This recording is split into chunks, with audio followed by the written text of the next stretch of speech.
Muy buenas noches. Esta es la dichosa palabra. Me honra profundamente y me conmueve. Prácticamente me cuesta trabajo decirlo. Estamos en uno de los lugares sagrados, así sagrados de la cultura mexicana. Aquí, desde el siglo XVI, XVII, XVIII, se ha forjado la cultura mexicana. Aquí se inició el muralismo mexicano. En esta misma sala se inauguró la Universidad Nacional Autónoma de México y los más grandes e insignes chilangos pasaron por estas aulas. Invito a mis compañeros a que se presenten. Pues aquí...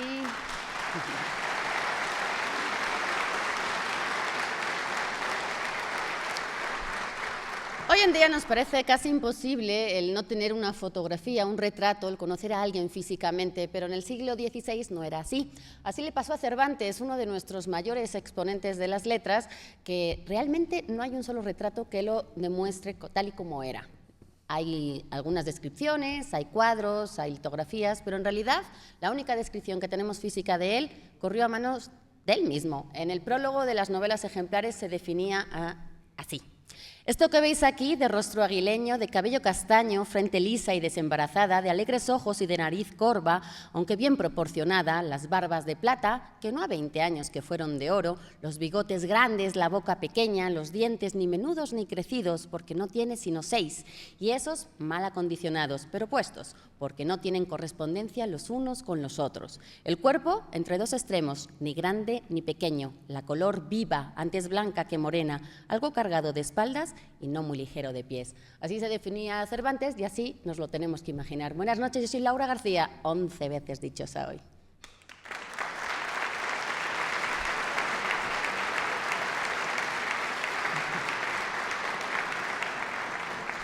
Uno de esos mexicanos insignes que estuvieron en este lugar fue Octavio Paz. Leo de su largo poema Nocturno de San Ildefonso los últimos versos.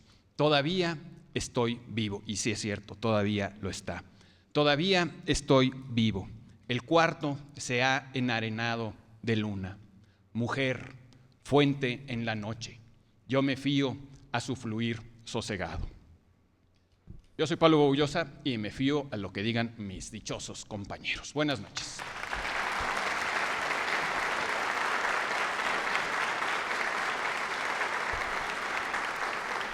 Muy buenas noches, muchas gracias por estar aquí para hacernos de palabras junto con ustedes.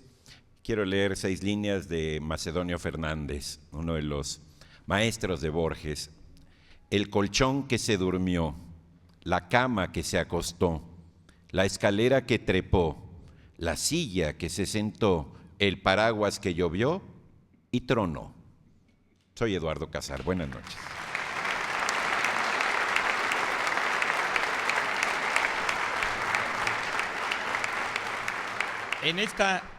En esta institución, primero fundada por los jesuitas, Antiguo Colegio de San Ildefonso, el doctor de la virginidad de María, así le llamaron, en este colegio se hizo este extraordinario edificio. Yo, como soy hijo, sobrino, hermano de arquitectos, y también tengo la fortuna de que el arquitecto de este edificio, Samuel Chávez, fue uno de mis mayores, y este edificio que se acabó en los primeros años de este siglo, en la época porfiriana, para el centenario. Este edificio se trató de integrar al gran edificio que data de todos los siglos coloniales, con una estupenda maestría, creo yo. Bueno, aquí vamos a seguir retumbando en estas aulas. Mis señores padres que están allá pasaron la preparatoria, como tantos otros, en estas aulas también, llenas de murales, llenos de historia. Soy Germán Ortega Chávez, muy buenas noches.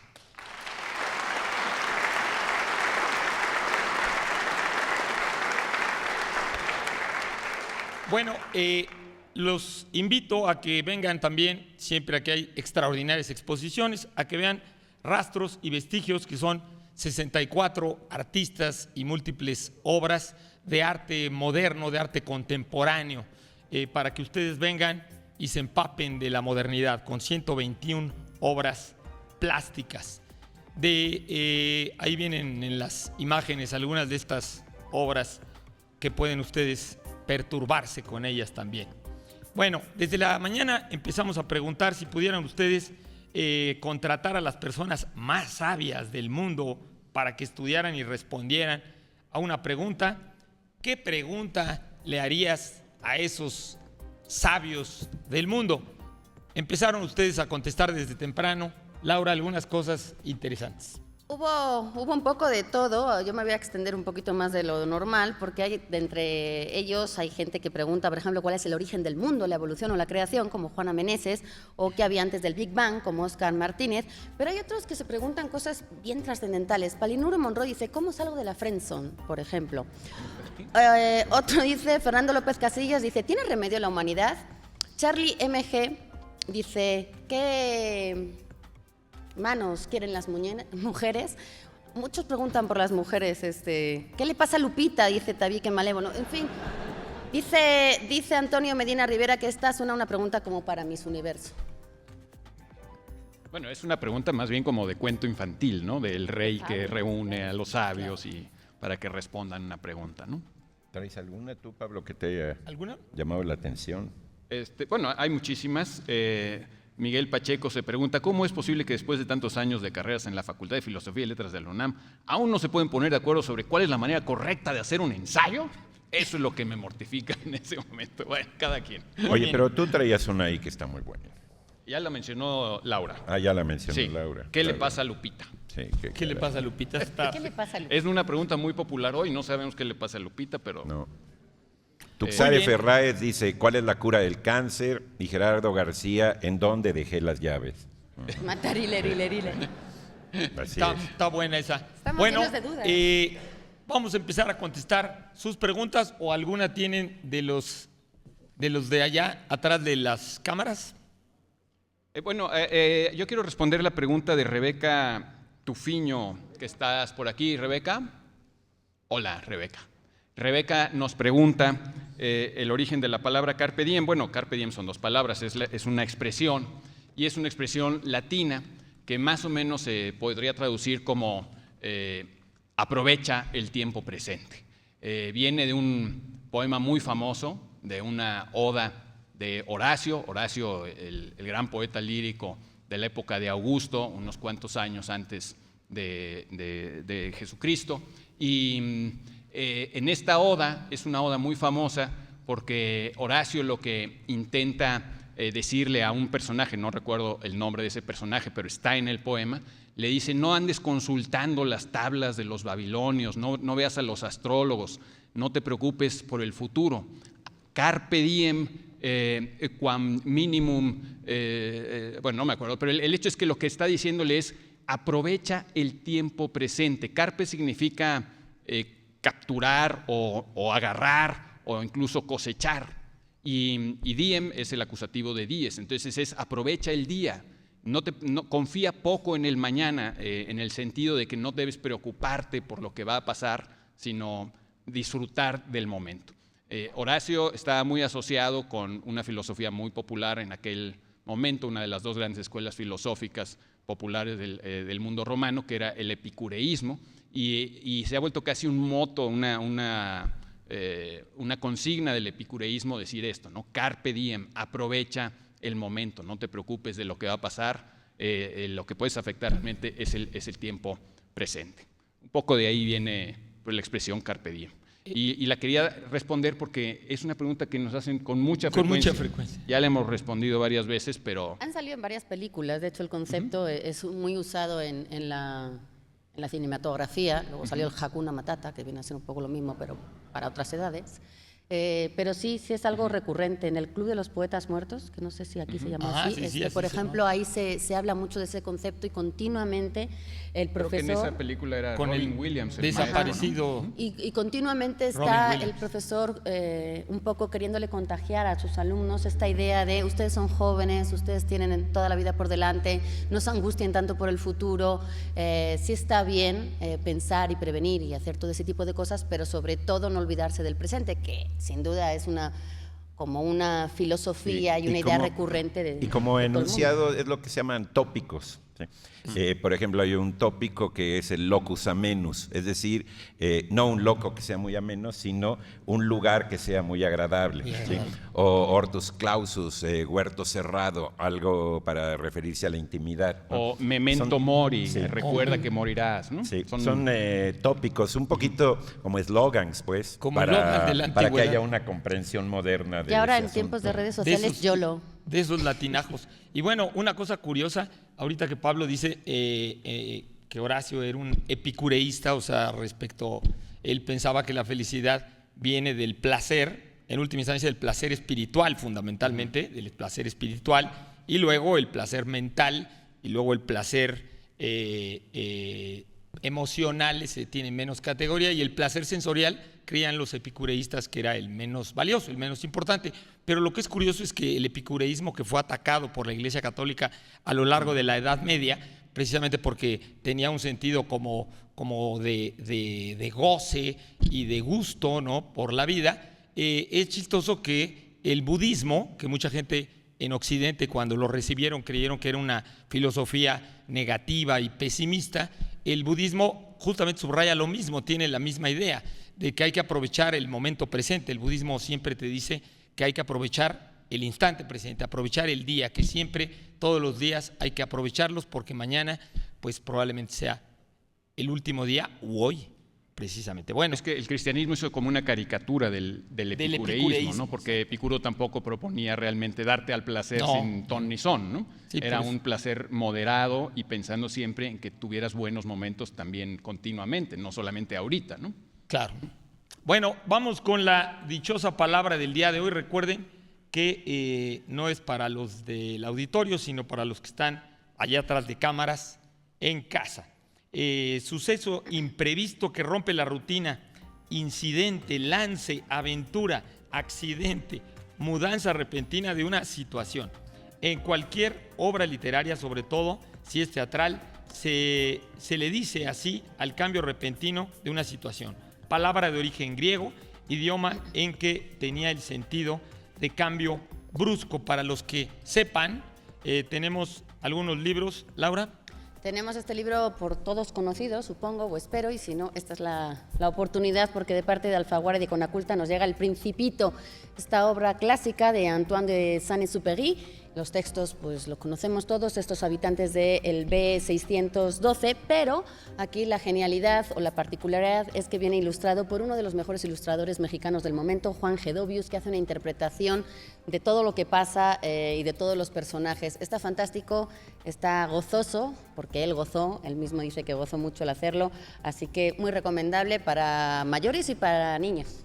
Descendiente de Germán Gedovius, uno de los más grandes pintores mexicanos de la época porfiriana. Y también tenemos ejemplares del retrato del artista adolescente. Esta edición del Lectorum tiene la peculiaridad de contar además con un prólogo de Juan García Ponce. Sí, ese es el Lectorum. Y a pesar de que es retrato, ese no está ilustrado, ¿verdad? ¿No? No está ilustrado más que con palabras. Tenemos también de Ignacio Otero Muñoz, un gran memorista, El antiguo imperio de la colonia Condesa. ¿No vas a leer el epígrafe? declaración. Sí, el epígrafe, es que el epígrafe es una frasecita que dije en la dichosa palabra del sábado 26 de octubre de 2013. Lo sabes con precisión porque está dada la fecha. Sí, es que aquí dice, ¿por qué vives en la Condesa? Pues porque en la Marquesa hace mucho frío. Sí, sí, sí. Y ese es el libro que tenemos Muy aquí bien. de Ignacio Otero. Muy bien, los invitamos también a que nos vean la próxima semana. Vamos a transmitir desde el Museo Tamayo, ahí en Chapultepec. Bueno, creo que nos vamos a un corte, pero ahora estamos con ustedes. Preguntas para ellos. sí, Para sí, ponerlos perdón. a trabajar. que están- Perdón, los vamos a poner a trabajar antes de que nos vayamos al corte.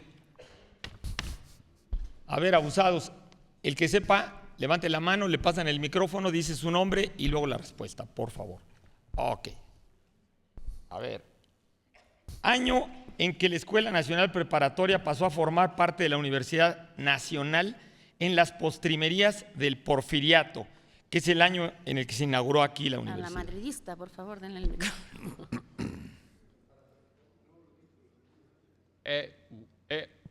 Muy bien. Buenas noches. Buenas. Alejandra, 1910. Sí. Muy bien, Alejandra. Bravo, Alejandra, muy bien.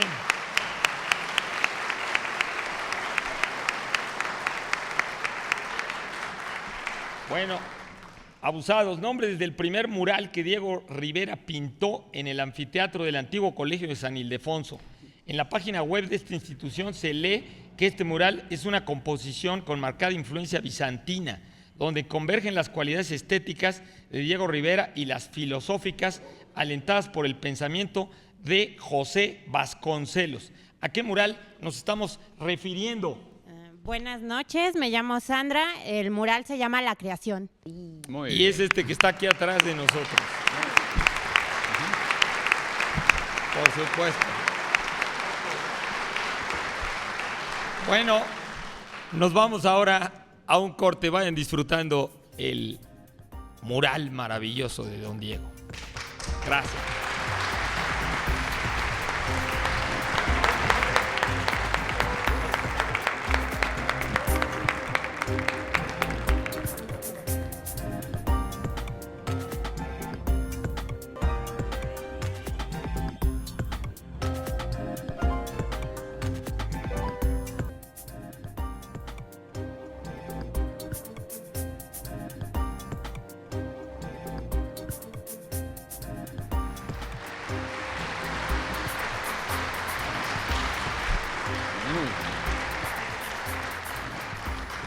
Seguimos en vivo desde el antiguo Colegio de San Ildefonso. Si ustedes quieren acercarse, estamos aquí en el centro histórico, detrás de la catedral, en la calle Justo Sierra, y todavía tienen unos minutos para venir corriendo, porque además el centro histórico hoy estaba bullicioso y bien animado. Así que muchísimas gracias a todos los que han venido hoy a este auditorio para poder acompañarnos en la dichosa palabra, en este hermoso lugar desde donde estamos transmitiendo en vivo. Hoy, 28 de mayo, hoy no me equivoqué. Saludos también a todos los que nos están viendo pues por la señal de Canal 22 Internacional, por internet o en alguna de las repeticiones. Recuerden que estamos los lunes a las 10 de la mañana y los miércoles a las 6 de la tarde. También, y aprovechando el viaje de los saludos, queremos agradecer a Guillermo Bernardo López, que nos hizo, a ver si lo vemos ahí, esta caricatura que agradecemos muchísimo y que nos honra pues, al habernos observado y plasmado en una caricatura. Muchísimas gracias, Guille, por tu talento y por tu trabajo. Nosotros seguimos aquí, vamos a seguir contestando si nos pudiéramos reunir con los más sabios para preguntarles esas preguntas que siempre nos hemos hecho. Bueno, aquí nos dice Marta Patinaba, nos dice, ¿cómo podríamos viajar en el tiempo? Si hubiesen otros mundos con vida inteligente, ¿creen que la civilización se desarrolle de otra forma? Aquí es chistoso porque hay otra pregunta que dice, ¿habrá algún planeta con vida inteligente? Seguramente se refiere a que nosotros no somos lo suficientemente inteligentes, ¿no? Bueno, también nos preguntan cómo crear, varios preguntan sobre cómo crear un gobierno justo para los mexicanos o qué podríamos hacer para no tener políticos corruptos. Pues yo creo que ni los más grandes sabios. Mientras aquí nos han estado haciendo llegar preguntas del público presente, a quien agradecemos todas las preguntas que nos han hecho llegar. No sé si hay alguna que Sí, queramos cómo no. empezar a ver, yo, contestar. aquí nos pregunta Georgina Santa Cruz del Pozo.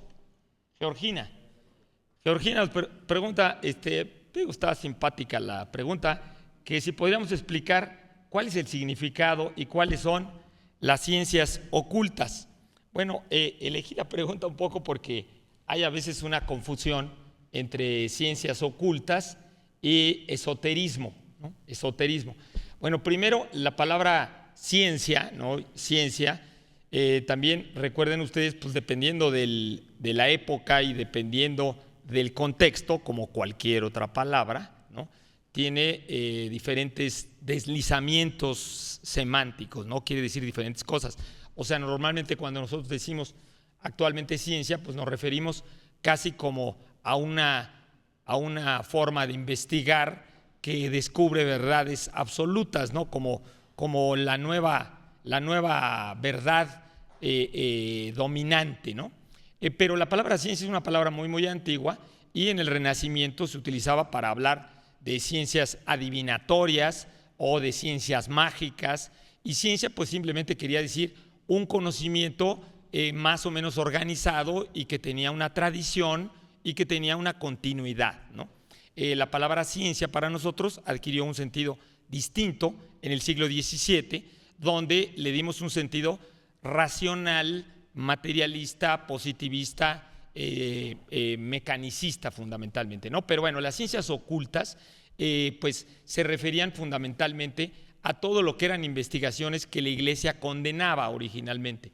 Entonces, pues se refería primero que nada a la magia, a los saberes mágicos, o sea, a la manipulación de fuerzas no naturales, no sensoriales, ¿no? Que sería la magia, y también se refería a todas las artes adivinatorias, que muchas veces cuando uno busca ciencias ocultas o algo de eso, pues inmediatamente aparecen todos estos términos con terminación mancia, ¿no? Mancia o manteia, que en griego manteia quiere decir adivinación y mancia en latín quiere decir adivinación, ¿no? Entonces, necromancia, la adivinación por medio de los muertos, como en la Biblia, donde justamente el rey Saúl va a consultar a la bruja de Endor, que era una necromántica, ¿no? Y lo cual pues estaba condenado en el antiguo judaísmo y por supuesto también en la religión cristiana. Y todas las mancias, ¿no? Omancia es adivinar por medio de huevos, catoptromancia por medio de reflejos, superficies reflejantes. Incluso hay un juego que es la bibliomancia. La bibliomancia. Que es en realidad un juego, no sé, hacer una pregunta y abrir un libro al azar y encontrar ahí la respuesta. Claro. Eso habla mucho del papel precisamente del receptor, es decir, es la manera como interpretamos la que le da sentido y entonces uno encuentra realmente sentido. Háganlo incluso con un libro de cocina, ¿no? O de lo que sea, de filosofía, de arte. Un cómic. Y es realmente un juego muy interesante porque ahí se ve toda la carga de significado que uno le atribuye a, no sé, a los dibujitos de los pozos del café, a las entrañas de los animales, ¿no? Que eso era algo muy común. A mí me gusta mucho esto que dices tú al principio, y es el hecho de que la palabra ciencia tenía otro significado. Porque lo que más suele ocurrir con palabras muy raras, bueno, sí decimos, quién sabe cuál será el significado y lo buscamos, pero con palabras muy normales, como por ejemplo ciencia o naturaleza, estamos leyendo un texto, no sé, de la época medieval y naturaleza significaba otra cosa. Otra cosa. ¿Sí? Eso es interesantísimo. Hay un libro de Alfonso Mendiola que se llama Comunicación, Retórica y Realidad, publicado por la Ibero, que es una joya del libro, donde precisamente plantea que el fenómeno de comunicación tiene que tener siempre necesariamente en cuenta para que se cumpla la comunicación al receptor. Porque nosotros solemos interpretar atribuyendo sentidos de nuestra época, de nuestro contexto, de nuestra situación individual, ¿no? Sí. Eso es magnífico, porque ciencias ocultas, ahorita las ciencias ocultas, pues ha de ser un poquito las ciencias políticas, las ciencias, las ciencias económicas son ocultísimas, ¿no? Lo que pasa es que el índice Nikkei y estas cosas que yo me estremezco cuando me dicen que bajó el índice Nikkei, yo digo, hijo, qué barbaridad, ¿y ahora qué hacemos, no? ¿Y te preocupa? Sí, lo que ocurre es que, digamos, la expresión ciencia oculta también se ha beneficiado del significado moderno de la palabra ciencia. Entonces, claro. Como la ciencia moderna pues tiene un gran prestigio, no por ser la verdad dominante, no por ser simplemente culturalmente dominante, en realidad no es dominante, la mayoría de la gente sabe muy poco de ciencia, pero lo que sí es cierto es que la mayoría de nosotros nos aprovechamos de la ciencia, nos subimos a un avión, nos subimos al automóvil, hablamos por teléfono celular y todo eso se lo debemos a la ciencia, no a las ciencias ocultas, se lo debemos a las ciencias abiertas, a las ciencias que están a disposición de todos y que son las que realmente deberían despertar nuestra curiosidad, aunque no despiertan la curiosidad como sí lo despiertan las ciencias ocultas. Yo no entiendo por qué, pero así es. Sí, bueno, la razón por la cual es porque las ciencias ocultas, pues, siempre un poco lo que querría decir es las ciencias heterodoxas, las ciencias subterráneas, las ciencias marginadas, las ciencias también que supuestamente pueden ayudarnos a conocer algo más allá de los sentidos, ¿no? Pero Y, eso bueno, justamente pero hace tiene la una ciencia interpretación, que sí. no es la ciencia Claro, oculta. claro. Darnos una visión del mundo que va muchísimo más allá de nuestros sentidos, Claro. con la ventaja de que realmente crea prosperidad y crea un mundo de conocimiento no solamente, digamos, comprobable, sino compartible en el sentido de, es decir, la ventaja del conocimiento racional es justamente que es compartible. Cuando un cartomancista dice cosas, pues realmente es lo que trae en la cabeza, no es compartible, no hay una manera de comprobar su validez en el mundo. Claro, bueno, lo que pasa es que, digamos, esto es Todos lo los que la Piscis gente saben eso. supone, lo que la gente y la tradición supone, porque han existido siempre, es que esas ciencias ocultas, yo un poco lo que iba a señalar era la diferencia entre ciencias ocultas, que eran las que marginaban nuestra cultura tradicional medieval y renacentista, y el esoterismo, que eso es, pues puede a veces traslaparse, pero es otra cosa, o sea, es esotérico, quería decir lo más profundo, lo de adentro de algo, de una tradición, y exotérico, lo que se mostraba afuera. Y a veces por eso se confunde con ocultismo, ¿no? Con ocultismo. Ocultismo es lo que a veces se oculta porque te pueden quemar vivo, ¿no? Porque te podían quemar vivo en la Inquisición y tenía que ver con saberes de otras culturas o de otras religiones, digamos, los saberes, digamos, de la cábala judía o los saberes del sufismo musulmán, O de la pues física. eran saberes Claro, es que de eso es lo- ciencias eso pasa, ocultas, ¿no? Claro, o Pero sea, en cambio, también a los astrólogos. el esoterismo, pues podía haber un esoterismo dentro del cristianismo, ¿no? Podía haber un cierto esoterismo dentro del cristianismo. Solo que y la no era iglesia exactamente lo mismo, ¿no? Solo que la iglesia también persiguió a la los ciencia moderna. científicos. Ah, O sea, claro. la ciencia simplemente, la iglesia o las iglesias, porque eso es una característica de las Así es. iglesias, pues persiguen a la disidencia siempre. Sí. Pero pues esa disidencia no solamente eran las ciencias ocultas, también lo eran las ciencias físicas, la astronomía, etcétera, ¿no? Lo que no Y tiene en la mucha época ciencia moderna, ¿no? aquí es que cada sábado les ponemos a pensar en casa y les damos una definición para que ustedes nos digan por las vías de comunicación. Ya saben que estamos en Twitter, en Facebook y en teléfonos y en correo electrónico. Sí, todavía tenemos correo electrónico, para que nos digan a qué palabra se refiere la siguiente definición. Estamos buscando hoy el nombre del suceso imprevisto que rompe la rutina. Es un incidente, lance, aventura, accidente. También es la mudanza repentina de situación y en cualquier obra literaria y sobre todo si es teatral se le dice así al cambio repentino de situación. Es una palabra de origen griego, idioma que tenía el sentido de cambio brusco.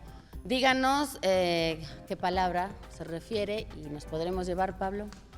Bueno, entre otros, Crimen y Castigo de Fyodor Dostoyevsky por una cortesía de Penguin Random House y bueno, es un clásico desde luego. Valdría la pena hablar más sobre Dostoyevsky. Y también, como ya es tradición en este programa, tenemos una suscripción anual gratuita a la revista Este País. Llévela, También tenemos de Jordi Canal a Historia Mínima de Cataluña del Colegio de México. Hemos estado regalando esta colección de historias mínimas que son realmente extraordinarias. Y bueno, tenemos también de Editorial Turner para ustedes, de Alain Paul Maillard, Nahui versus Atl, que Nahui se refiere a Nahui Olin, una famosa mexicana, bueno, aquí que se radicó en México y igual que muchísimas otras personajes femeninos. Este mural que está atrás también honra a muchos de los personajes, no solamente de la farándula, sino de la pintura, de la cultura, de la poesía, del México de los años 20. Y Nahui si no Olin recuerdo ¿no era mal, Carmen Nahui Mondragón? Olin está aquí representada. ¿No era Carmen Mondragón? No, me estoy equivocando de personaje. Carmen... Yo creo que sí era la Carmen Mondragón. Sí. Y si no recuerdo mal, está del lado derecho. Si no recuerdo mal, es la güerita, pero es una de las de aquí, seguro. Habrá que... Sí es la güerita, ¿verdad? Es la güerita que está De ojos abajo claros. de la muchacha que también, por cierto, está 3 veces representada, la que tiene color carmesí. Y pues era una de las musas de los pintores de esa época, ¿no? Una cosa que a mí me da mucha ternura de ver murales es que siempre la actitud es buscar la relación con el modelo. Y entonces uno dice, mira, ahí está Madero. ¿Sí? Y no, ahí está una pintura de Madero. ¿Sí? ¿Sí? Y es una interpretación, todo personaje pintado ya es un valor plástico, y los valores plásticos de pronto desaparecen a la hora de comentar murales, dicho sea de paso, ¿no? Lo digo por los guías de turistas. No tenemos valores artísticos ni plásticos para regalarlos, pero sí un montón de libros que tenemos aquí para la gente aquí presente que nos esté contestando a las preguntas. Así que todos atentos, porque en esta ocasión estamos preguntando ¿quién pintó, entre otros que se encuentran aquí en el antiguo Colegio de San Ildefonso, los siguientes frescos? Maternidad, la familia, franciscanos. La familia es uno, franciscanos es otro. Sí, son 3 murales. Bueno, no, son muchísimos, o sea, pintó muchos aquí. Muchos, ese es nada más un Nada ejemplo. más estamos dando tres de los muchos nombres. Ahí hay una mano levantada. Buenas noches, Urbano Silvestre Es nuestro Ignaro. amigo Urbano. Espero que estén hablando de José Clemente Orozco. Sí, Así sí lo es. es. Orozco. Así es. Y es el pintor que pintó más superficies aquí, el que más muros pintó. Orozco. Estamos buscando también otra de las obras murales del antiguo Colegio de San Ildefonso. Lleva por título Alegoría de la Virgen de Guadalupe. Su autor pertenecía a una familia de artistas muy sobresaliente de origen duranguense. Su hermano fue un compositor de música notable y genial. Estamos buscando el nombre de ese pintor, y otro campeón madridista hoy nos va a decir. Sí, buenas noches. Mi nombre es Alfredo y es Fermín Revueltas. Sí. ¡Eso, mero! ¡Bravo! Muy bien, Antes de irnos a corte, les queremos recordar que el próximo sábado la dichosa palabra vuelve a salir de los estudios, donde nunca estuvieron este año, y vamos a estar transmitiendo desde el Museo Rufino Tamayo, ahí en el Paseo Reforma, creo que es esquina con Gandhi. Sí, si no me equivoco. frente Ahí al vamos museo. a estar, y nos dará mucho gusto compartir ese hermoso espacio y contar un poquito acerca de su obra. Así que acompáñennos, estaremos el próximo sábado 4 de junio. Mientras ustedes hacen los planes para el próximo sábado, nosotros nos vamos a un corte.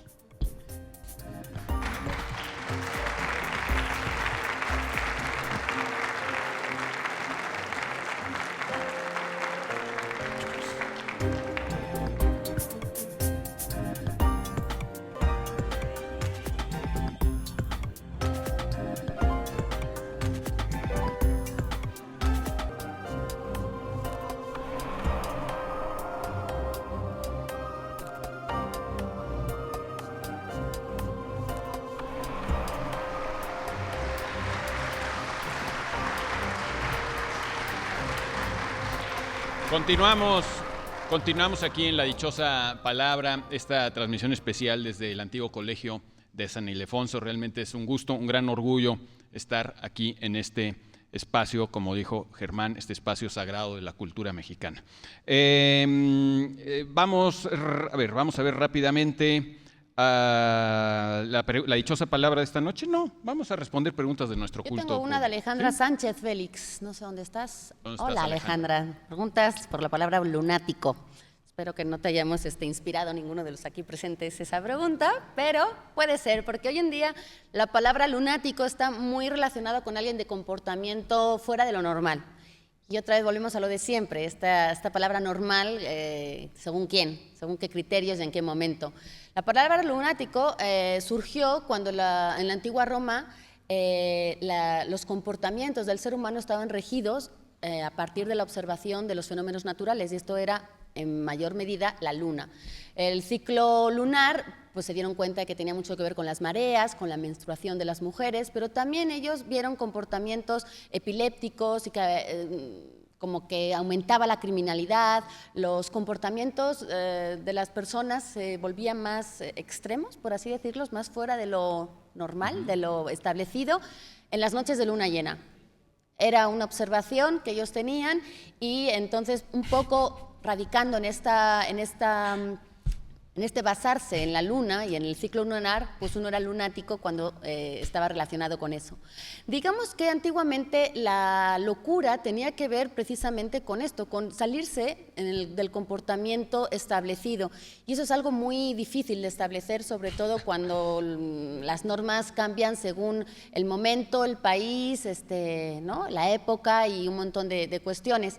Digamos que poco a poco la ciencia fue cambiando en esta mezcla de magia, religión, algo sobrenatural, y ya un poco a medida que iban apareciendo cuestiones mucho más exactas y más precisas y el estudio se podía hacer, pues ya la experiencia y un poco el análisis. Hay un médico en el siglo XVI, Paracelso, en el siglo XVI suizo, que lo que hizo fue determinar y clasificar algunas enfermedades. Es decir, él decía que estaban los lunáticos, que eran esos enfermos que dependían de los comportamientos de la luna y de la fase, y luego estaban los melancólicos, que venían ya con digamos que era de origen interno, lo llamaba, y luego están los insanos, que traían, esos ya lo tenían de nacimiento, por genética o heredado o lo que sea. El caso es que había esta clasificación. Él se dio cuenta, o más bien estableció, él tuvo una manera de popularizar mucho la ciencia, lo cual no cayó bien en esa época. Cuando uno trata de explicar la ciencia con cuestiones, estábamos hablando un poco de eso ahora, más tangibles, más demostrables, más exactas, pues hay gente que no le cae muy bien. Paracelso lo que hizo fue decir que el ser humano tenía una parte visible y una invisible. La invisible era la que nos hace libres, la que nos hace un poco superiores, digamos, al resto de las materias. Y la parte visible tenía un cuerpo animal y un cuerpo siderio. Y en el cuerpo siderio es donde radicaba, donde digamos que afloraba la sabiduría, el arte, la inteligencia. Y digamos que cuando estas dos partes, estos dos cuerpos se distorsionaban, no estaban en equilibrio, entonces aparecían estos comportamientos extraños que hacían estar un poco fuera de lo normal, que tiene que ver con gestos, tiene que ver con cómo uno se viste, con palabras, con movimientos que uno tiene fuera de lo normal. Lo cierto es que los lunáticos, que han tenido unos sinónimos bastante variados a lo largo de la historia, como chiflado, como perturbado, paranoico y sobre todo loco. Loco, que es una palabra que casi hoy es comodín porque ha perdido parte de su significado real. Loco lo utilizamos como de, ay, qué loco está ay, qué loca esta película, para decir que está buena.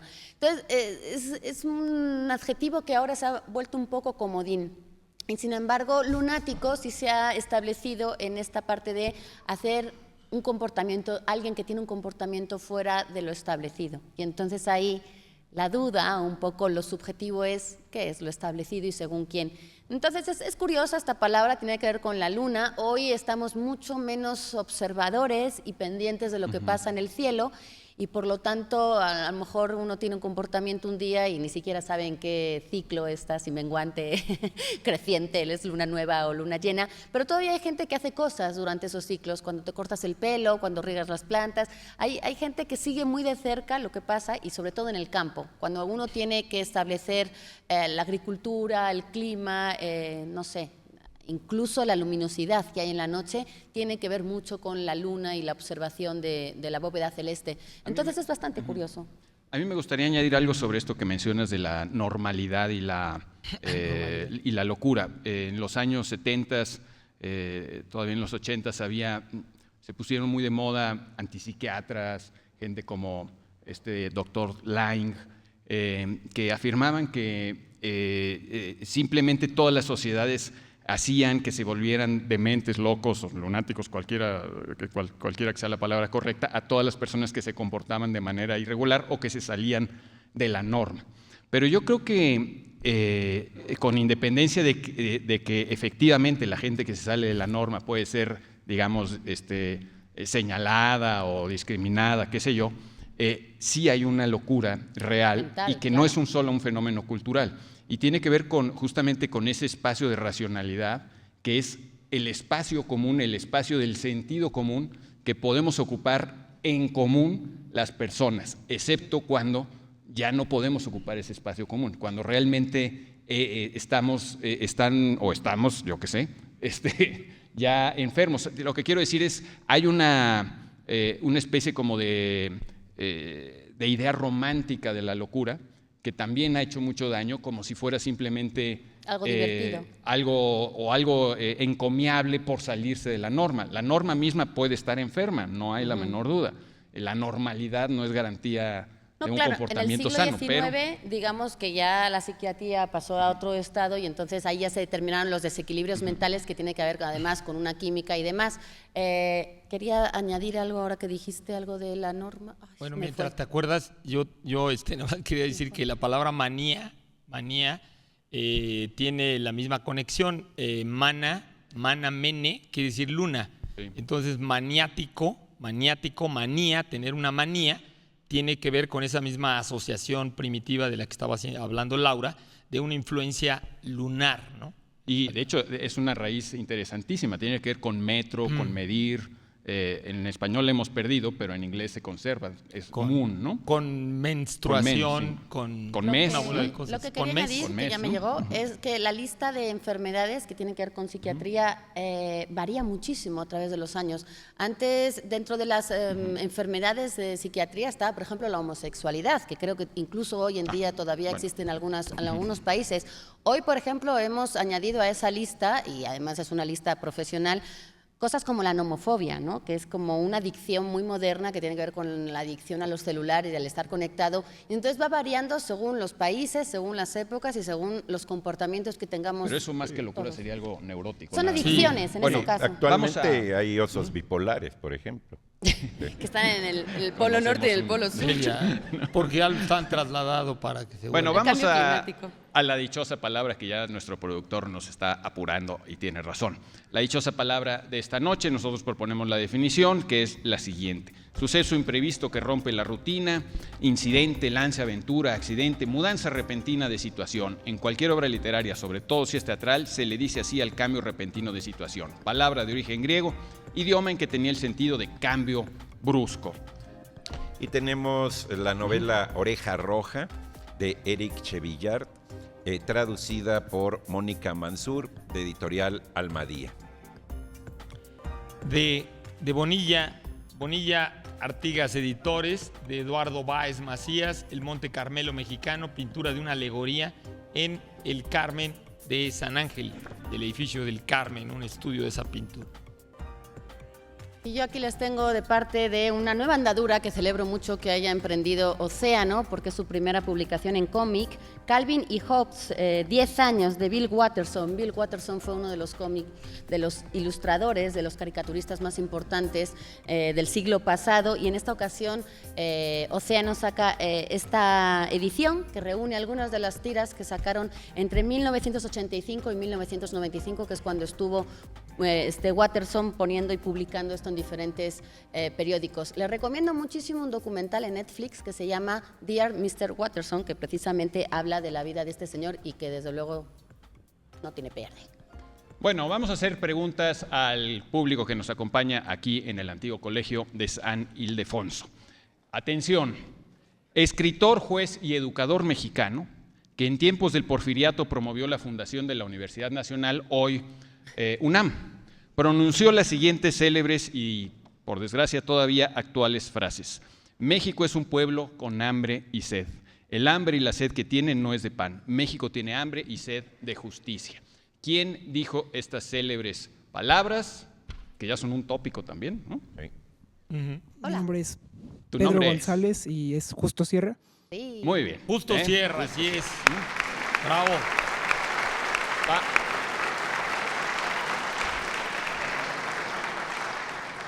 A ver, va la siguiente pregunta. Atención. En su famoso poema Nocturno de San Ildefonso, Octavio Paz, que como dijimos, pues estudió la preparatoria aquí, menciona los nombres de dos personajes de las novelas que leían los estudiantes en 1931. Alyosha K. y Julián S. En lugar de apuntar los apellidos completos en el poema, Octavio Paz solo da la inicial, Alyosha K. y Julián S. ¿Recuerdan ustedes el apellido de estos dos personajes y las novelas en las que aparecen? Alyosha K, o por lo menos alguno de los dos personajes. Alyosha K empieza con K su apellido, o bien Julián empieza con S su apellido. Julián, ¿cómo se llamaba y en qué novela aparece? A ver, ¿tu nombre es? Eric Mendoza, Es Alyosha Karamazov. Muy bien. ¡Eso! De los hermanos Karamazov.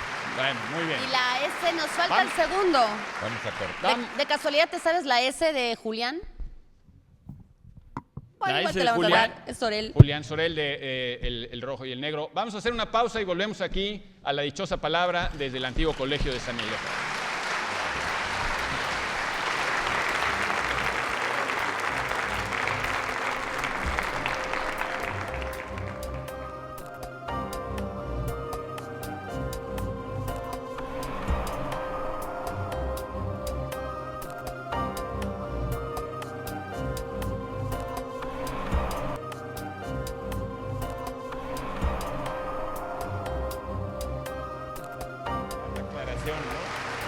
Digo, es Dostoyevsky.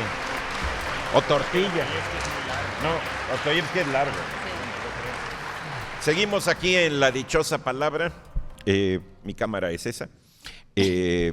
Vamos a continuar con las preguntas que ustedes nos han planteado. A ver, Bueno, ¿tenías si por alguien ahí quiere responder alguna algo muy breve, si no, yo aclaración tengo o una algo, aclaración. Yo nada más Pablo. una recomendación brevísima. Carlos Fernando Porrayo Osorio nos dice que si le gustaría conocer más sobre el origen de la palabra México, bueno, yo le recomiendo, por supuesto, ampliamente el libro de Gutiérrez Tibón sobre el nombre y la fundación de México, que está en el Fondo de Cultura Económica, que es un libro de este ancho y que yo sepa es el estudio más extenso sobre el sentido de la palabra México.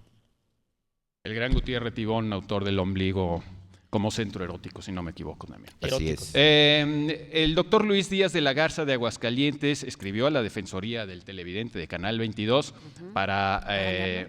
¿Nos regañó? Pues sí, nos regañó. Dice, el señor Boullosa habla sobre Hamlet sin la referencia exacta, mencionando que su significado es tonto de lugar, pero es incorrecto, el significado es aldea. Bueno, Hamlet en inglés sí significa incluso menos que aldea, es realmente apenas un caserío y también puede significar un pez, es el nombre de un pez. Pero yo no me refería a el nombre de Hamlet en inglés, me refería a que de la saga nórdica de la que Shakespeare tomó el argumento de Hamlet, que es de saxo gramático, estamos hablando del siglo XII, una cosa Danés, así. que está en antiguo norrés. Exacto. El personaje de esa saga, que es de donde Shakespeare saca el nombre de Hamlet, se llamaba Hamlet, con H al final, no al principio.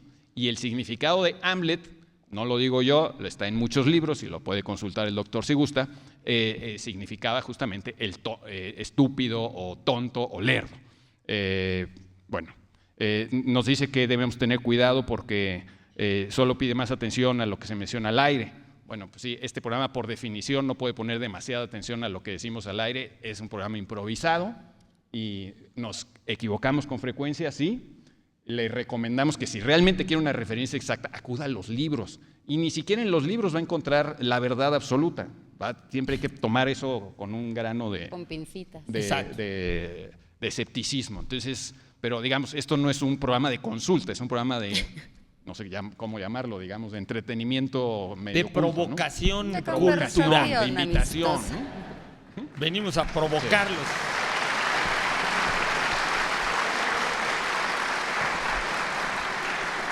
Muchas gracias. Yo tengo una brevísima, no sé si da tiempo, Sí, ahí en cabina, sí. que nos digan. Israel Colín nos dice, curiosamente elegí esta, ¿de dónde viene la expresión meterse en camisa de 11 varas?